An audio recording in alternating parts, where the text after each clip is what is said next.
Hola, muy buenas. Aquí estoy en México. Nunca me imaginé que iba a hacer un podcast aquí en México.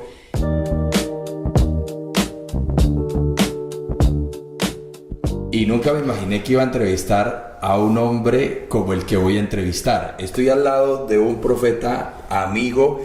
Nos conocimos en Colombia justamente en un congreso que estuvimos allí participando. Y bueno, aquí estoy al lado de un hombre de Dios maravilloso, que es el profeta Francisco Pulido. Tiene una esposa maravillosa y 3 hijas, 3 mujeres maravillosas. Bueno, dinos cómo te va a ti con 4 mujeres en casa. Bueno, pues gracias por este tiempo a los pastores que nos invitaron. Creo que siempre he creído que existen las diosidencias y creo que esta es una de ellas. Y pues también bienvenido a nuestra tierra, bienvenido a México.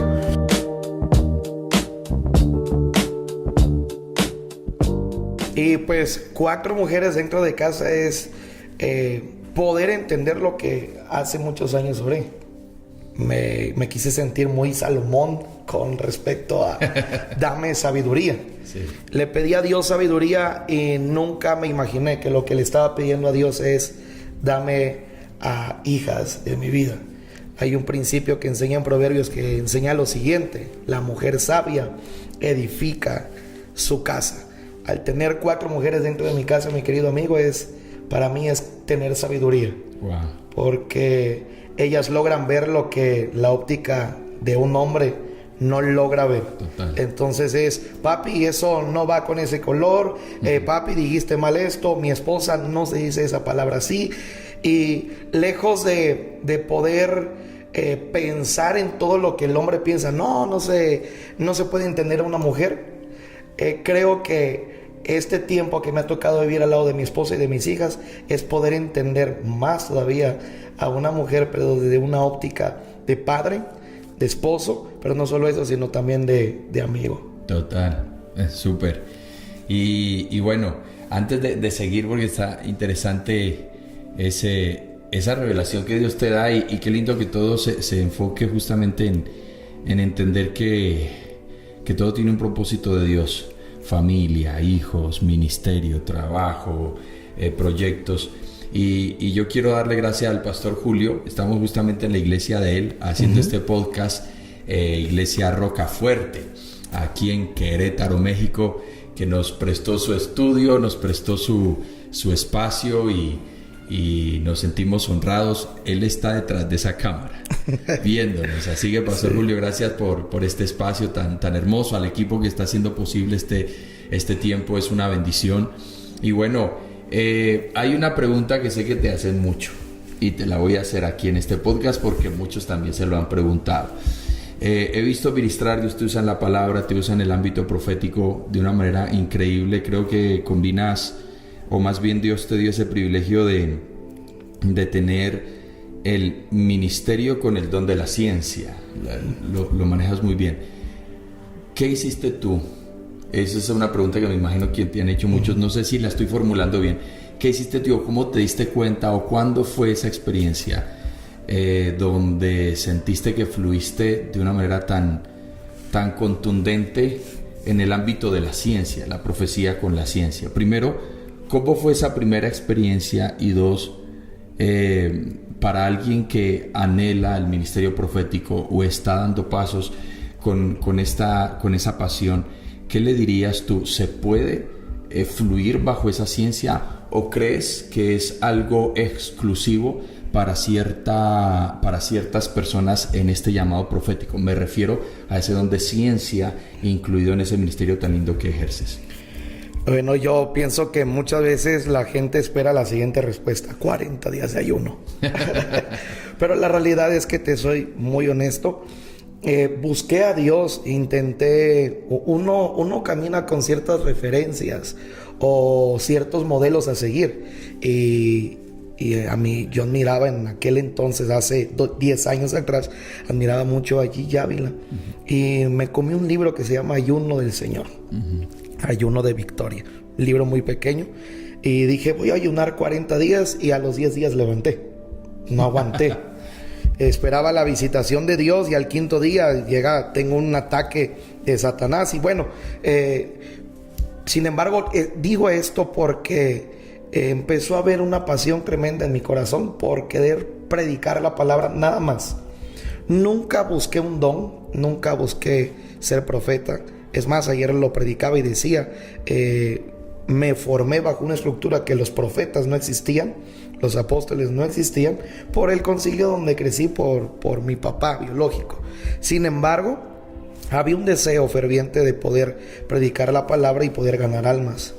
La única plataforma que tenía en aquel momento, mi querido amigo, no era un altar, no tenía invitaciones, nadie me conocía, pero pues la calle es para todos. Sí. Entonces me tiré a las calles, fui a predicar a las calles, y predicando en las calles comienzo a evangelizar. No me hacían caso porque no llamaba ni tantito la atención, pero decidí pintarme de payaso. Me vestí de payaso, me maquillé como payaso, y ahí algo pasó.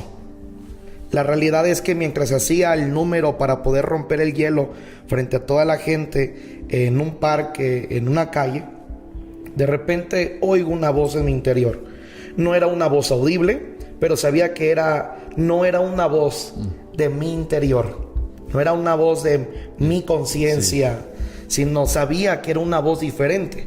Para serte honesto, me dio miedo, porque nunca había oído una voz así. Y la voz me decía: Fran, llama a Sonia. Wow. Y ahí fue mi primer conflicto que tengo, porque fue como, ay, espérate, no, lo que todo mundo piensa, no quiero fallar. Sin embargo, hay algo aquí bien curioso. Un pastor puede fallar en algún versículo, un maestro puede fallar, un evangelista puede fallar, un apóstol puede fallar, pero un profeta no puede fallar, porque es profeta. Sí. Sin embargo, cuando vamos a las escrituras, nos encontramos a diferentes profetas que fallaron, que cometieron un error, porque hay una agudización del oído profético o espiritual para poder identificar tres voces: la voz de Dios, la voz del enemigo, y para mí la más difícil, la voz de uno mismo. Entonces yo andaba batallando qué era esa voz. Entonces me pregunté, bueno, cualquiera se puede llamar Sonia, como cualquiera se puede llamar María, y más aquí en México. Y esa voz me vuelve a decir: llama a Sonia y dile que tiene un problema. Por otro lado, Sonia estaba diciendo: bueno, cualquiera se puede llamar aquí Sonia. Y dice: cualquiera puede tener problemas, todos aquí tenemos problemas. Si este es hombre de Dios, que me diga cuál es el problema. Mientras ella está batallando y yo estoy batallando con mi interior, son dos personajes en el mismo lugar batallando, uno por soltar la palabra y otro por recibirla. La voz me dice: dile que pase, que yo la voy a sanar de cáncer. Entonces ese fue mi primer encuentro con el área profética.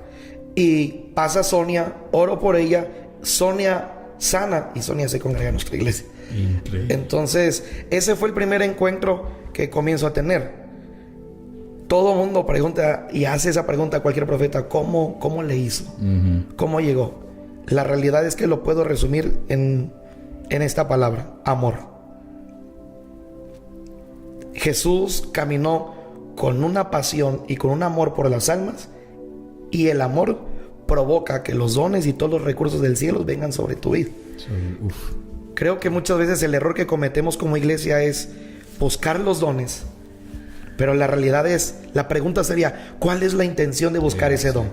Sí. ¿Por qué quiero profetizar? ¿O por qué quiero que me llamen profeta? ¿O por qué quiero hacer una iglesia? ¿O por qué quiero hacer un evento? ¿O por qué quiero hacer lo siguiente? ¿Cuál es la finalidad de quererlo hacer?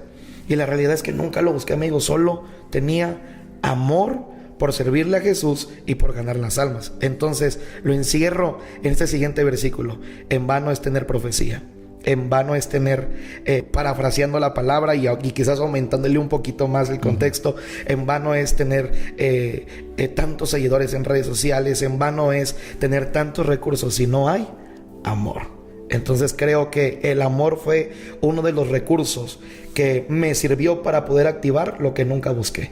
Entonces un día le pregunté a Dios: ¿por qué me diste esto? Y yo nunca te lo pedí. Y Dios me respondió las siguientes palabras: te llevé a lugares a donde nadie quería ir para darte lo que todos buscaban.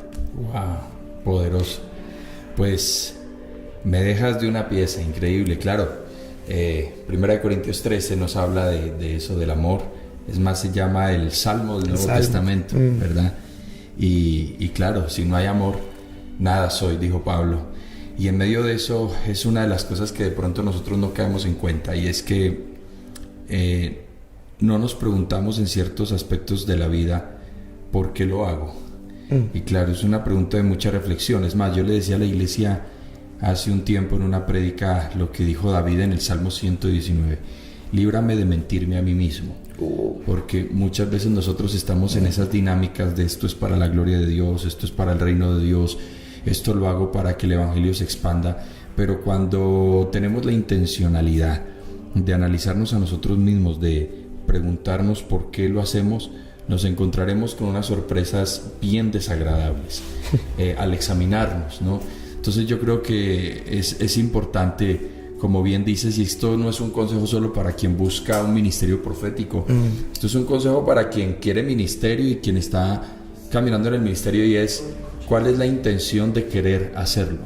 ¿Cuál es el deseo de querer hacerlo? Porque es un tema donde muchas veces nos encontramos engañados, y entonces entramos a adorarnos a nosotros mismos. Yo hice esto, yo tengo esto, yo soy usado, yo tengo dones. El yo-yo. El yo-yo. Y que Dios nos ayude en medio de eso. Y bueno, ¿crees tú entonces que si una persona está buscando ese don, porque obviamente también no es malo, en el buen sentido de la palabra, codiciar, ¿no? Anhelar esos dones que el Espíritu tiene para nosotros, ¿crees que eso es algo exclusivo para ciertas personas, o crees que Dios está dispuesto a dárselo a quien se lo pide, obviamente teniendo presente el consejo que nos das, teniendo ese amor como el fundamento principal de lo que quieres hacer dentro de la obra de Dios? ¿Qué piensas tú en eso? Sí, pues de acuerdo a lo que dice la palabra, dice que procuremos los mejores dones. Entonces, hay dones muy buenos. Sin embargo, vuelvo al punto otra vez y quiero hacer énfasis en eso, creo que la intención es lo que cuenta todo. Una vez me encuentro con ese don, lo que hice fue procurarlo en ejercitarlo. ¿Cómo lo ejercitaste? ¿Cómo se ejercita eso? Una vez activado el don, comencé a profetizar. Ayer les contaba yo ahí un testimonio de que como muchas veces ya el don está habilitado, ya aprendiste a diferenciar entre la voz de Dios, la voz del enemigo y tu voz humana, la emoción. Y la mejor manera en la que logré poder ejercitar el don que Dios me dio, porque al final de cuentas siempre he creído que la profecía es un músculo profético, el don profético es un músculo, el oficio profético ya es otro contexto, pero viene siendo un músculo que se tiene que ejercitar. Y no puedes ejercitar algo que tú no crees. Si hay algo que le cuesta a los profetas hoy en día, es creérsela. Y eso es lo que limita a un profeta. Entonces, la mejor manera, alguien me decía, uno de mis discípulos me decía: profeta, ¿cómo le hago para no equivocarme? ¿Cómo le hago para ser tan certero con esa seguridad con la que usted va y profetiza? Entonces la respuesta fue la siguiente: equivócate. ¿De qué otra manera vas a poder identificar cuando tu humanidad habló, o cuando el enemigo habló, o cuando Dios habló? Entonces siempre de alguna manera, y voy a soltar esto, son como tips que tengo cuando sé que es Dios. Y es algo que comienzan a hacer desde el centro de mi interior, que ya no aguanto y que no soporto y que tengo que soltarlo. Y que es una necesidad que hasta que lo libero tengo paz. Y la otra, sé identificar cuando es mi voz porque lo pienso. Porque oí, porque vi. Por eso alguien me decía: profeta, ¿por qué no llegas desde temprano a la iglesia? Y lo voy a decir acá y voy a abrir mi corazón. y no es por un tema de arrogancia, sino que no sé si te ha pasado, a veces nos llevan muy temprano y pareciera ser como que si fuéramos ujier y me invitaron a predicar, no a ser servidor. Yo soy servidor en mi iglesia, no donde yo voy a predicar. Pero ¿por qué yo llego a mitad de servicio? ¿Por qué yo llego en la adoración? Porque empecé a notar algo. Cada vez que yo llegaba temprano, soy muy observador. Entonces comienzo a observar y me cambiaba el mensaje y predicaba de acuerdo a lo que veía. Entonces, un profeta no puede profetizar de acuerdo a lo que ve, sino de acuerdo a lo que el Espíritu Santo te puso ya como palabra. ¿Por qué llego en el momento de la adoración? Porque en la adoración todo mundo está conectado con el Espíritu Santo y yo sigo manteniendo la palabra que Dios me dio. Simplemente tomo la atmósfera que está fluyendo en ese lugar y comienzo a liberar la palabra. Bueno, perdóname que te interrumpa. Eso es muy... creería yo, no sé si estoy mal, el término es cuando tú te contextualizas, entra la corrupción o se corrompe la palabra profética que puede Dios darte. Sí. Entonces, por eso creo que es tan esencial que cuando Dios quiere hablar, por ejemplo, si Dios quiere hablarme a través de ti, yo sé que tú eres un profeta y yo pongo demanda a la palabra. Yo digo, Señor, háblame a través del profeta Fran. Ahí en ese punto yo corrompería lo que Dios tiene para mí, si es que lo tiene a través de ti. Si yo empiezo a contextualizarte de todo lo que yo hago, tengo, mis miedos, mis proyectos, mis visiones. Entonces, ¿crees que es importante, en medio de estas dinámicas lo tomas como iglesia, pero también creo que es importante tomarlo a un nivel personal, ministerial, donde cuando busques esa palabra profética no la corrompas con contexto, sino que permites que sea Dios directamente quien hable, ¿verdad? Es correcto. ¿Por qué? Porque tenemos que ser honestos. El don de ciencia es algo que es muy atacado en este tiempo. Y siempre lo he dicho. ¿Acaso Dios no es suficiente para defenderse a sí mismo? Siempre van a haber falsos profetas, sí, como siempre van a haber profetas genuinos. Ahora, siempre trato de tener cuidado precisamente en eso y siempre procuro... Nunca falta cuando llegas a una iglesia y te empiezan a contar el contexto de todo. Y sé que lo hacen porque quizás se quieren desahogar, porque o esperan una palabra de Dios. Pero siempre procuro, mire, si quiere que yo fluya, no me cuente nada, por favor. ¿Por qué? Porque puede ser que Dios tome mi boca, me tome como instrumento para poder soltar una palabra, y ahí es donde entra Satanás. Me lo está diciendo porque ya yo se lo había dicho, o la misma iglesia, ¿no será que el pastor le dijo algo al profeta? Entonces siempre he tenido cuidado de eso, y de esa manera se ejercita el músculo. ¿Por qué? Porque contábase el día de antier, me tiré de un paracaídas. En el paracaídas eran 3 pasos. Es 1, aprietas la mochila. 2, avientas la cabeza para atrás. Y 3, te avientas hacia adelante. Pero cuando me aviento del paracaídas, yo cuento 1, aprieto la mochila. 2, y en el 2 el tipo me aventó. Y yo me voy con él. O sea, él iba detrás de mí. Y empezó a dar vueltas. Y comienzo a tener una estabilidad. Y ahí en el aire Dios me habló. Y me dijo, Fran, muchas veces es necesario que te empujen para poder activar algo. Entonces... esto lo digo yo, esta es mi percepción. Cuando me meten presión es cuando más funciona. Tremendo. Entonces, creo que el hecho de poder mantenerte al margen de cualquier tipo de información te va a llevar como profeta a poder fluir en el don. Hablaba con un amigo, un hombre de Dios, y le decía, loco, está feo el asunto. Se mueve la apostasía, se mueve lo falso. Y le digo, tenemos que meternos con más profundidad. Y ahí es donde comienzo a tener esa madurez y anteponer la palabra. Un profeta maduro, lo vemos en la escritura, este profeta suelta la palabra y dice, oíd palabra de Jehová, así dice el Señor. Primero antepuso la palabra de Dios, primero antepuso la prédica y después liberó la palabra, liberó el don, liberó la profecía. Entonces, algo que necesitamos hoy en día, creo, los profetas, es poder ejercitar ese músculo que muchas veces no se toca. Es más fácil fluir, y lo voy a decir, y emocionar a la gente, a confrontar a la gente con la palabra. Y cuando llega a ser tan buena la palabra, tú mismo como profeta te das cuenta, o hasta la iglesia dice, ya no es necesario que me profetices, la misma palabra me confrontó y me transformó. Poderoso. Te quiero hacer 3 preguntas puntuales, porque sé que se nos está yendo el tiempo y tenemos que ir a predicar.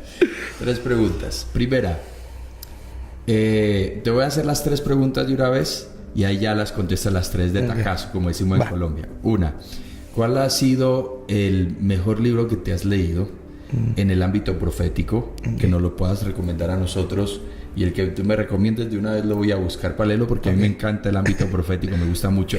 Personalmente hay unos libros increíbles entre los clásicos. No sé si has escuchado este de Jim Gould que se llama El Vidente.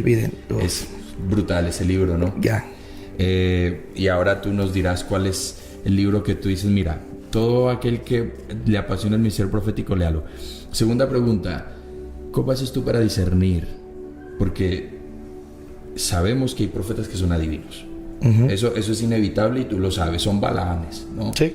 ¿Cómo hago yo para identificar cuándo es un profeta de Dios y cuándo es un adivino? Y tercera pregunta, cuando tú me hablas de esa sensación, de ese impulso, de esa incomodidad espiritual que tú sientes cuando hablas la palabra, ¿qué consejo le darías a quienes buscan este llamado para identificar la voz de la carne y la voz del espíritu? Me refiero a lo siguiente, tú me corregirás si estoy mal. Lo que he visto en algunos que se dicen llamar profetas, que se dicen llamar porque en realidad no tienen una aprobación como tal, es que fluyen en la ciencia, pero al momento de lanzar la palabra es carnal. No sé si me hago entender. Y se percibe. Exacto. Entonces, la persona ya queda capturada porque obviamente hubo una ciencia, pero en el momento de poder darle dirección a la palabra hay carnalidad. Entonces, esa tercera pregunta se refiere a cómo poder identificar o cómo poder saber ya en la persona que lo ejerce, que es la voz del espíritu y la voz de la carne, adicionando ya lo que nos dijiste de esa voz interior que no te inventas, que no estructuras, sino que sale como un río, ¿sí? Entonces, bueno, responden a estas tres preguntas. Espero no ser muy en Colombia decimos, espero no estarme metiendo como tan al rancho. No, y son buenas preguntas. El primer libro que me tocó leer fue precisamente El Vidente. Muy buen libro. Y hay otro libro también que es muy estructurado como para poder entender qué es un profeta, y es precisamente el libro de El Manual del Profeta, que se me fue el nombre del autor. Ya yo te enseño más al ratito. John Carno. Okay. También. Es muy teórico, pero es muy bueno para poder saber qué es un profeta. Lo segundo, cómo identificar un falso profeta y alguien genuino, o poder discernir entre el espíritu de la profecía genuina o un espíritu de adivinación. Mi primer filtro que hago es saber quién es un pastor. Wow. Porque un profeta, la Biblia dice, y los espíritus de los profetas serán sujetos a los profetas. Todo profeta tiene que estar sujeto a una autoridad. Entonces, el primer filtro que hago es, ¿tiene un pastor? Si no lo tiene, entonces toda la profecía que suelte es adivinación. Wow. Porque no sabe sujetarse. Increíble. Entonces te das cuenta que hay una generación que dice que Dios le habla, pero no se congrega, nunca le ves una foto en su iglesia. 2, no tiene un pastor, no tiene a quien rendirle cuentas. Y normalmente el espíritu de adivinación toca puertas. Pastor, mira, fíjate que voy a ir a Colombia y siento que hay una palabra de Dios para hechos. Y tú dices, bueno, a mí Dios no me ha dicho nada. Entonces, normalmente un espíritu de adivinación siempre se mueve con una autopromoción. A diferencia de un llamado profético genuino sobre la vida de un hombre o de una mujer, siempre se mueve por asignación. No espera que tocar puertas, sino espera que Dios le abra puertas. Lo que precisamente platicabas ayer. Hay una activación y hay una confirmación B. Me llama la atención que Jesús le dice a sus discípulos, vayan y denles ustedes de comer. El milagro original iba a suceder en la mano de los discípulos, no de Jesús. ¿Por qué? Porque si Él te envió, Él sabía que no tenía el recurso, pero Jesús sabía que si Él te envía, si tú caminas en el camino, Él te provee el recurso que tú necesitas. Total. Entonces, eso sucede con los profetas. ¿Cuál es el problema de hoy en día? Es que hay mucho profeta que no tiene un padre espiritual. Hay muchos profetas que no tienen a un liderazgo por encima que le esté formando y que le esté enseñando. Lo segundo, para mí, otro filtro que tengo para poder identificar entre una adivinación y lo genuino es su familia.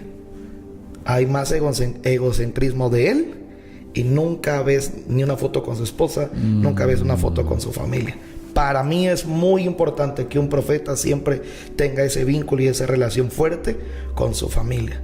Lo tercero, y no lo dejé al último porque sea el menos importante, lo tercero es siempre poder identificar que en sus mensajes glorifica a Jesús o glorifica más su don de Él. Entonces hay muchos profetas que hablan más de él, lo que hablamos de su momento, el yo, y ya no se habla de Jesús. Lo tercero, ahí se me fue lo tercero, ¿cuál era? Poder discernir, sí. poder identificar. No me van a dejar mentir los profetas, tenemos todos estos, y cualquier hombre de Dios que ha tenido alguna buena experiencia o mala experiencia con lo profético. Siempre, cuando hay un profeta, tendemos a tener ese filtro. Oímos por educación, respetamos, pero estamos discerniendo, estamos probando. Tenemos que probar los espíritus. La Biblia dice que se puede juzgar la profecía.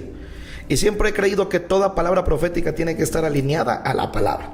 Si una palabra no está alineada a lo que está escrito en su palabra, entonces probablemente no viene de Dios, sino viene de la humanidad del hombre. Una.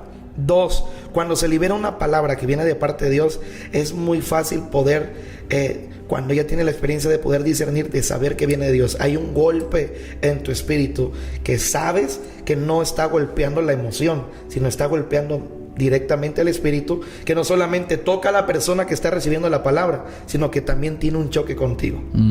Logras percibir que viene de Dios.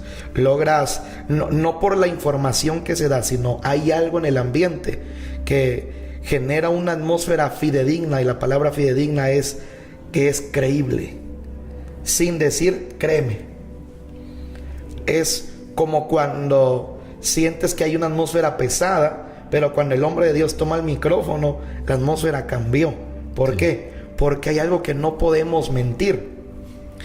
La Biblia habla de los hijos de Sebas, y los demonios le hablan y le dicen: hey, a Jesús conocemos, a Pablo reconocemos en el mundo. Pero ¿por qué dicen lo conocemos? ¿Dónde es que lo conocen? Ellos se rigen en el mundo espiritual. Y lo que los demonios estaban diciendo es: Jesús es famoso en el mundo espiritual, Pablo también es famoso en el mundo espiritual, pero ustedes son famosos en la tierra, pero aquí en el mundo espiritual no los reconocemos. Poderoso. ¿Por qué? Porque hay atmósferas fidedignas que son creíbles en el mundo espiritual, y cuando es fidedigno en el mundo espiritual, entonces en el mundo natural, en el mundo terrenal, también se genera esa credibilidad. Y la gente dice: pues es que no conozco al pastor Juan Arango, pero sé que es honesto. Me gusta la predicación de él. Se respira la honestidad, se respira que hay verdad en las palabras. ¿Por qué? Porque si somos legales en el mundo espiritual, también vamos a ser legales en el mundo natural. Por eso Jesús declaró las siguientes palabras: y todo lo que aten en la tierra será atado en el cielo. ¿Por qué la Biblia dice atar en la tierra? Porque la palabra integridad es una palabra muy fuerte en el mundo natural, que tiene un efecto en el mundo espiritual. ¿Cómo poder identificar lo que es genuino? Todo lo que gira a su alrededor aquí en la tierra tiene que estar de acuerdo a lo que enseña en el altar. Entonces me ha tocado ver a hombres con dones, pero abajo tratan a la gente con la punta del pie. Entonces desde ahí digo, ya no. como esos, ¿has visto esos? A mí me mandan esos videos de esos predicadores africanos. Oye, qué excentricismo. Bueno, a mí eso es para reírse. Sí, bien. claro. Pero tiene razón. Gracias, amigo, por compartirnos esos tips, esos consejos que nos ahorran años. A muchos de nosotros, a las personas que buscan este ministerio, sé que nos ahorran años. 30 minutos nos ahorran años. Y gracias por compartirnos de tu sabiduría. Quiero terminar este espacio con un versículo que a mí me impacta muchísimo. Que está en Amós 3:7, cuando habla y dice que el Señor no hace nada, no revela sus planes sin antes mostrárselo a sus profetas. Me llama la atención porque obviamente el ministerio profético ha sido muy manoseado, ha sido muy prostituido y ha sido tiene un sinónimo de manipulación. Desafortunadamente sucede esto porque el diablo sabe el poder que hay en lo profético, entonces por eso lo ataca tanto. Pero creemos que ese ministerio está vigente hoy, está estable hoy y está fluyendo de manera importante dentro de la iglesia y en el mundo. Y menciono este versículo porque me impacta, y es que si tú quieres saber o si tú quieres activar el plan de Dios para tu vida, es necesario que la activación profética esté en la iglesia, esté en la vida. Sí. Recuerda eso de Amós. Dios no hace nada sin antes revelarlo al profeta. Es decir, Dios tiene muchas cosas reservadas para nosotros, pero se sueltan cuando Dios lo establece o lo habla a través de un profeta. Entonces, no seas apático a esta dinámica tan linda, porque es un ministerio maravilloso. Y si tú eres apático a lo profético, pues déjame decirte que tú estás siendo apático a lo espiritual, porque mientras tú le cierras la puerta a lo profético, entonces Satanás se aprovecha para usar la brujería, la hechicería, la santería. Satanás se aprovecha para usar la adivinación, la lectura de cartas, se aprovecha para usar el yagé, el chamanismo y todo el ámbito espiritual que tú no usas en la luz. Satanás sí lo usa. Entonces debemos ser personas que contraataquemos. ¿Cómo contraatacamos la adivinación? Por favor, a través de la palabra pura que se establece en la profecía. Sí. Entonces abre un poquito tu corazón, háblale a Dios, léete estos libros, el manual del profeta. John Eckhart tiene una cantidad de libros increíbles. El vidente investiga un poco más. Y bueno, espero que este espacio haya sido de bendición. Aquí quien les habla, su servidor Juan David Arango, desde Colombia, en México, y aquí con un buen mexicano, mi amigo el profeta Francisco Pulido. Y bueno, esperamos vernos en otro podcast. Amén. Sí, definitivamente. Ok, ojalá que así sea. Que Dios me los bendiga. Gracias por este espacio. Gracias al pastor Julio por permitirnos también este espacio. Un abrazo a todos. Dios me los bendiga. Bendiciones.